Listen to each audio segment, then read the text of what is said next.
My name is Margaret Ellen Foster. I was born on a cold Thursday in February, in a town so small that the local newspaper printed the names of every baby born each month.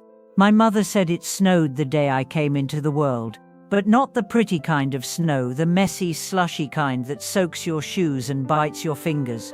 She said it was a sign I'd grow up tough. She wasn't wrong. Now, if you met me today, you'd probably just see a typical old woman. I've got the white curls, the wide hips, the soft cardigans with tissues stuffed in the sleeves. I bake too much. I hum old hymns while folding laundry. I tell the same stories more than once, mostly on purpose, just to see if anyone's listening. I know how I look. I know what people think when they see me coming down the grocery store aisle in my orthopedic shoes.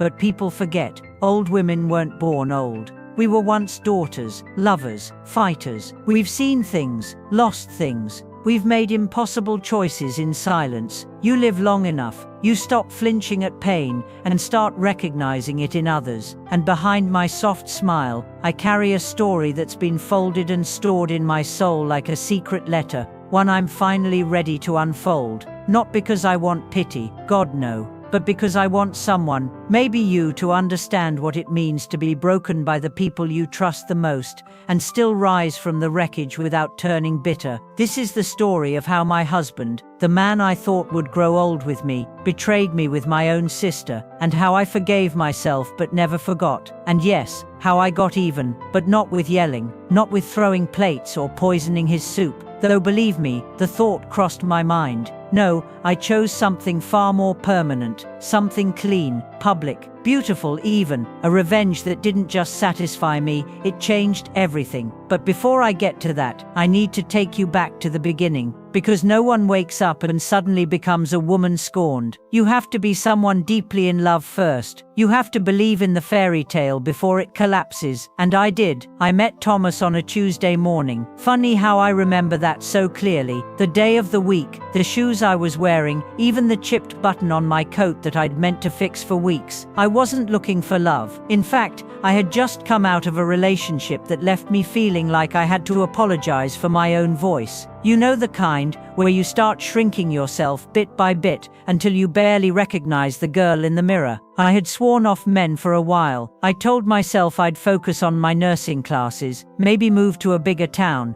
maybe find a place where no one knew my father or what church I went to. But then, I saw him. He worked at Bartlett's Hardware, a small family-run place on the corner of Main and Pine. He was lifting a stack of paint cans when I walked in, his sleeves rolled up, hands already stained with something dark and oily. He looked up, met my eyes and smiled. That kind of smile that isn't rehearsed but felt, and I swear, I felt it in my knees. I was looking for curtain rods. He offered to help. I made a joke about being hopeless with tools. He made a joke about being hopeless with recipes. We laughed longer than necessary, and before I walked out the door, he said, "Margaret, right? You forgot your receipt." I hadn't, but I took it anyway, and with it, a piece of him that stayed in my pocket all day. We started seeing each other soon after, coffee at Mabel's diner, walks along the river trail. He'd show up at my porch with tulips. Not roses, he said, because tulips didn't try so hard. Thomas wasn't flashy. He didn't sweep me off my feet with grand gestures or poetic speeches.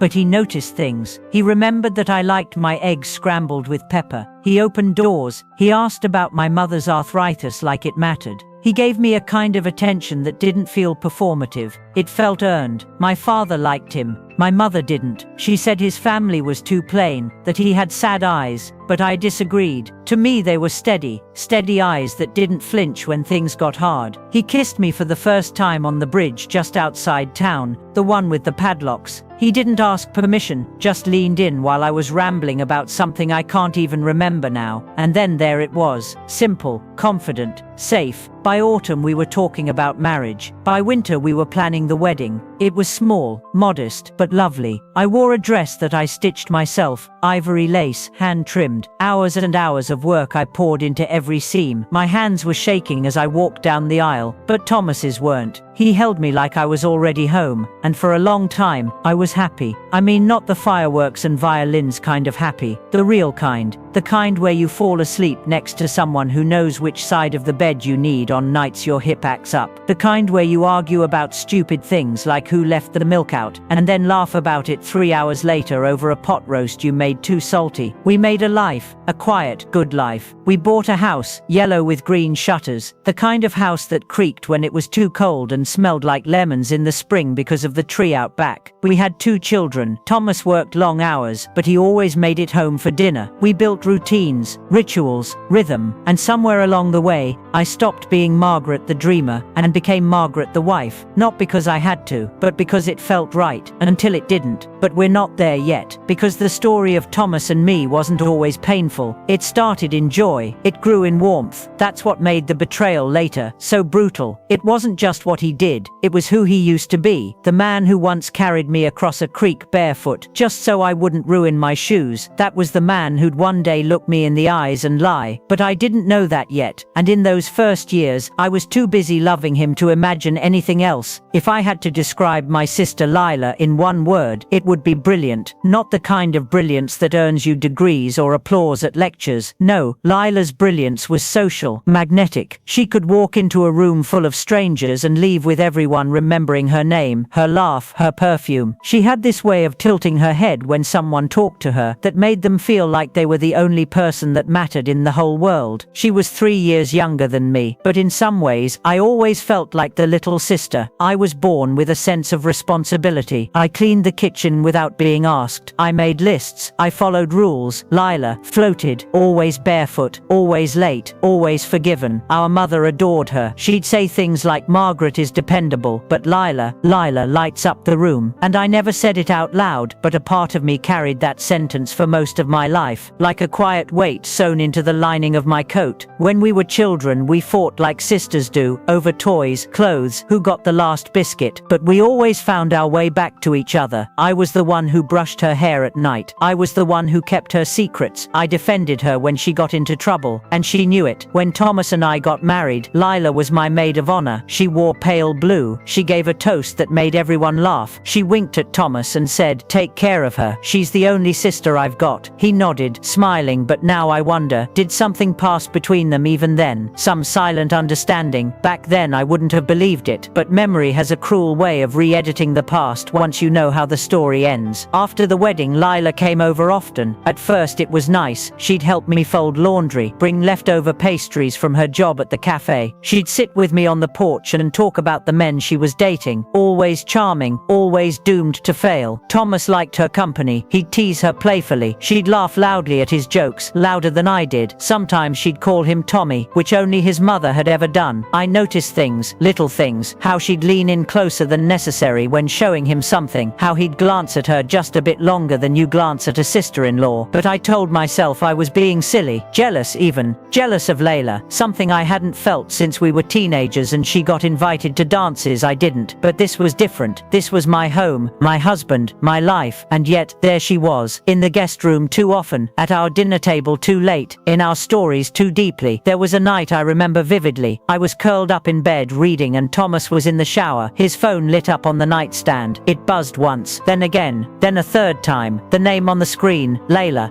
I stared at it. I didn't open the message, didn't need to. I told myself it was harmless. She was probably sharing some dumb joke, a recipe, a movie to watch. But something in me tightened. That night, I watched them more closely at dinner, watched how she handed him his glass like she'd done it 1,000 times, watched how he said her name, softer than usual. They didn't notice, but I did. Still I said nothing, because if I said something, it would mean admitting the possibility that the two people I trusted most were capable of something unthinkable, and I wasn't ready for that yet. Denial is warm, it's cozy even, it lets you sleep through the storm for a while, but storms always arrive, and when they do, they don't knock, they tear the roof off.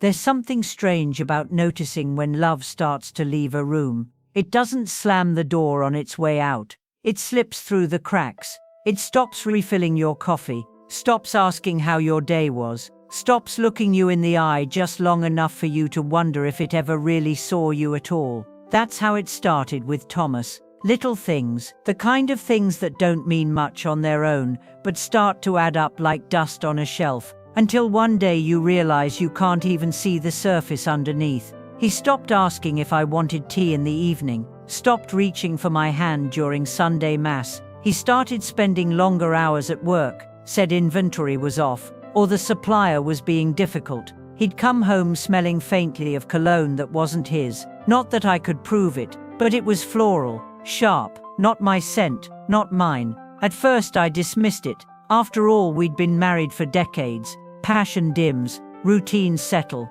we get tired. We start going through the motions like old clocks ticking, just because that's what we were built to do. But then came the absences. A weekend away here, a conference there, a forgotten anniversary dinner, the first in 40 years. I made roast chicken and lit the candles like I always did. He never showed, no call, just walked in the next morning with a tired smile and a half-hearted excuse about car trouble and poor reception. I said, "You could have called from a gas station." He blinked at me like the idea hadn't even occurred to him. That's when I knew something had changed. But still, I didn't say the word affair. It felt too heavy, too final. And certainly not with Lila, not my sister, surely not. I told myself it was just work stress, maybe some mild depression. Men his age sometimes lose interest, don't they? And yet there was a look in his eye when he saw her. Not the look of a man noticing his wife's sister, the look of a man remembering a moment he shouldn't have had. There was one Sunday afternoon I can't forget.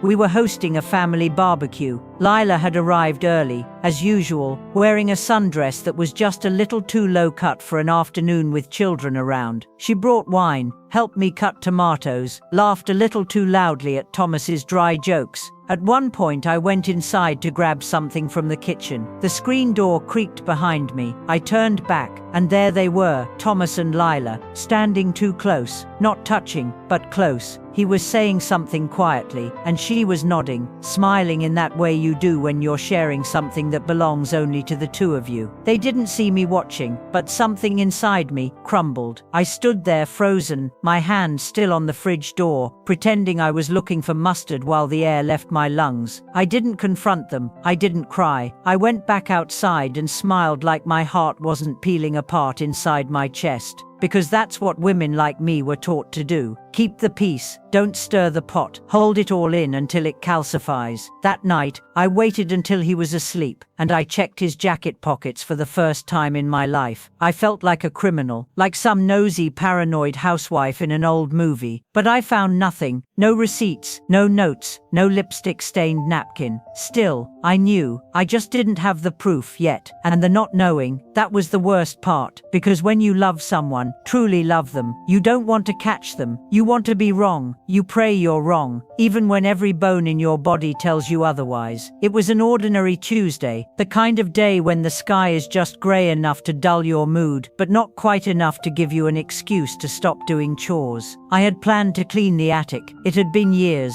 I kept putting it off, telling myself that old Christmas boxes and dusty photo albums could wait. But that day, something pushed me up there. Maybe God, maybe instinct, maybe a version of myself I'd buried beneath decades of politeness finally whispering, "Go look." So I did. I climbed the narrow staircase slowly, one careful step after another, and when I opened that attic door, I was greeted by the familiar scent of insulation and time. I started sorting boxes, ornaments, old baby clothes, tax papers, water-damaged cookbooks, and then I saw it. A shoebox, not labeled, not sealed, just there, pushed behind a pile of yellowing newspapers and a broken lamp we never got around to fixing. I don't know why I reached for it. There was nothing special about it. No initials, no ribbon, just cardboard. But the moment I touched it, my stomach turned. I sat cross-legged on the wooden floor, box in lap, dust rising around me like smoke from a slow fire. I opened the lid. Inside, envelopes, stacks of them, some neatly folded, others crumpled, all addressed in the same handwriting, all sealed with care, all labeled L. My heart skipped. No, it couldn't be. I picked one at random, opened it slowly, And there it was. Last night, in your arms, I felt real again. My fingers tightened. Margaret has no idea. She never sees me, not like you do. My vision blurred. You taste like forgiveness. You feel like home. My soul broke. It wasn't just a fling. It wasn't a mistake. This was a love story, one written in secret, sealed with cowardice, and stored above my head for God knows how long. I flipped through letter after letter, one dated 8 years ago, another just 6 months earlier, some typed, some written in Thomas's messy cursive, words smudged where his hand dragged across the page. There were references to vacations I thought he took alone, inside jokes I never understood, even a drawing, a small doodle of a cabin we'd visited once as kids, only I hadn't been on that trip. Lila had. Suddenly, everything clicked. The late-night phone calls, the glances, the silence, the perfume. It wasn't paranoia. It was truth. I sat there for hours. I didn't cry, not once. Instead, I laid the letters out like evidence in a courtroom. I read every word, twice, and then I closed the lid, not because I was done, but because I wasn't ready, not yet, to let them know what I knew. I carried the box down the attic steps like it was a sacred relic, placed it gently in the linen closet, behind the old towels I knew no one touched, and then I poured myself a cup of tea. Chamomile. I sat on the porch,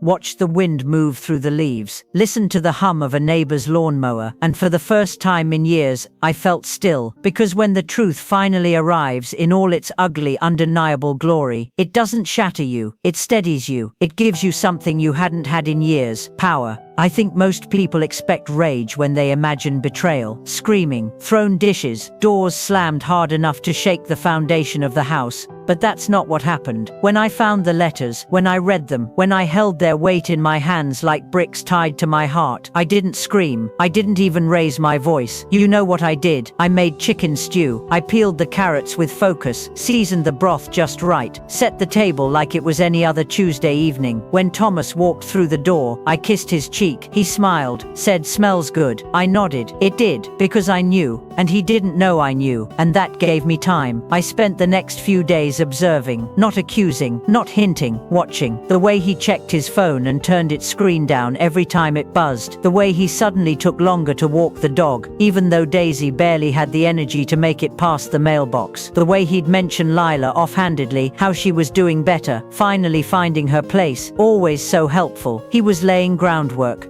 rewriting their story, trying to plant seeds so that when the truth came out, it wouldn't be a bomb, just a misstep, just a lapse. They always do that. Men who betray, they start narrating their excuses before you even confront them. But I had no intention of confronting him, not in private, not in whispers, not in tears, because something in me had shifted. The woman who once cried when Thomas forgot their anniversary, she was gone. The woman who once clung to the idea of forever, she was gone too. In her place was someone quieter, colder, sharper, and so, I planned. We were a few months away from our 40th wedding anniversary. Our children had already asked if we were going to do something special. I was thinking, I said one night as we washed dishes together, maybe we could renew our vows. Thomas froze, only for a second, but I saw it, that flicker of panic behind his eyes. The kind of fear that comes not from being accused, but from being exposed. Still, he smiled. "That'd be beautiful," he said. 40 years, can you believe it? I could, every single one. I began to prepare. I rented the same venue we had used for our original reception, a small hall with whitewashed walls and stained glass windows. I contacted the florist, ordered lavender and cream arrangements, symbolic, subtle, but meaningful to me. I invited our children,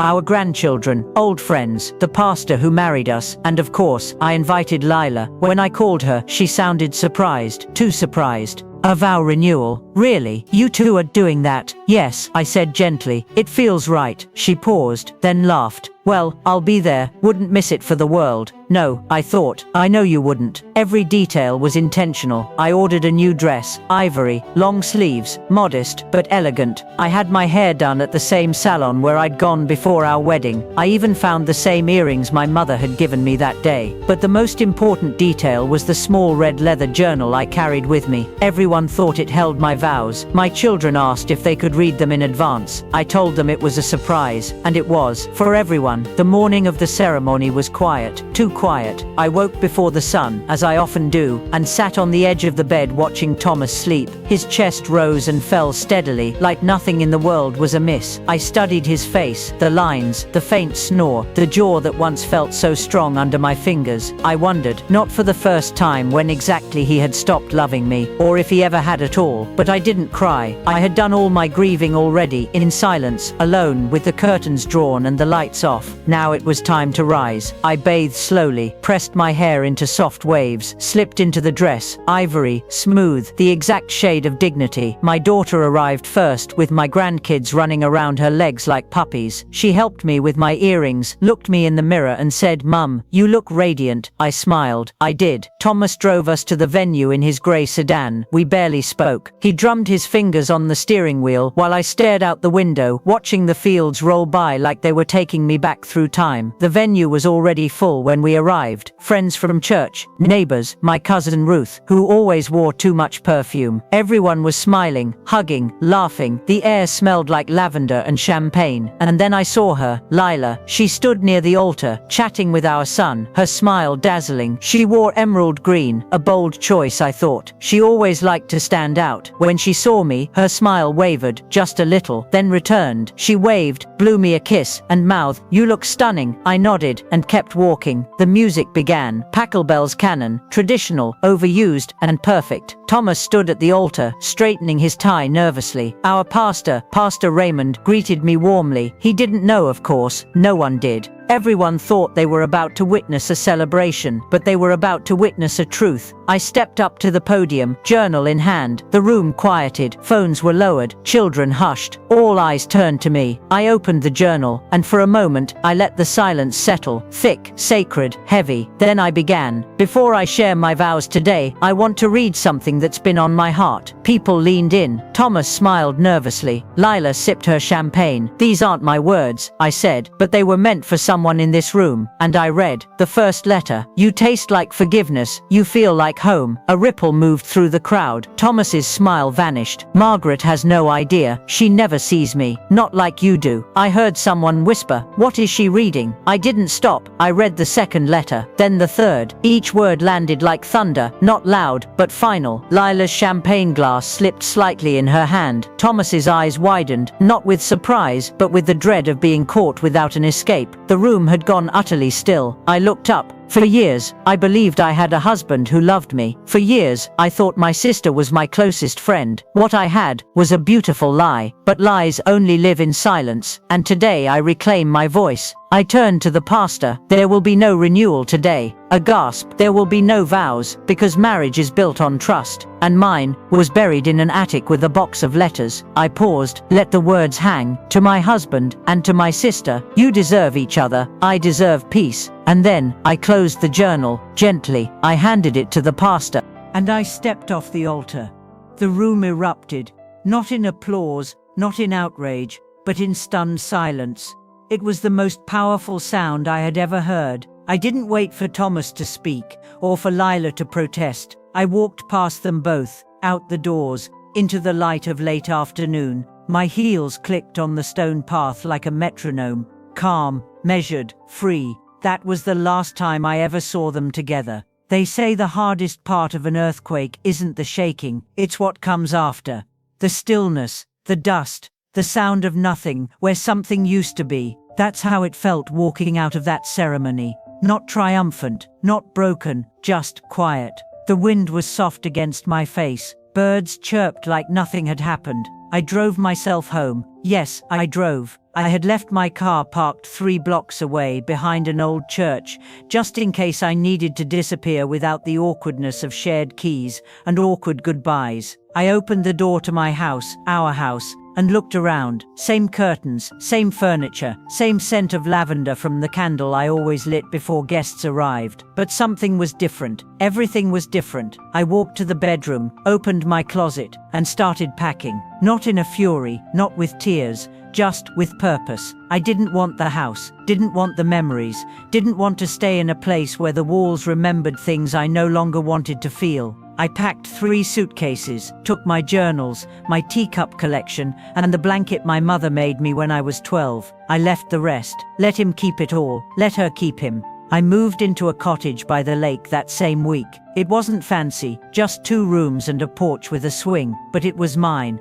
and for the first time in a long time I felt like I could breathe in my own skin. The calls started 2 days later. Thomas first, voicemails, shaky, tearful, apologetic. Please call me back, Margaret. I made a mistake. You're my wife. We can fix this. I didn't listen to all of them. I didn't need to. Then came Lila. Hers weren't tearful. They were angry. I can't believe you humiliated us. You didn't have to do that in front of everyone. You always thought you were better than me. And there it was. The truth. She wasn't sorry. She was embarrassed. There's a difference. Shame is for being caught. Remorse is for what you did. She had neither.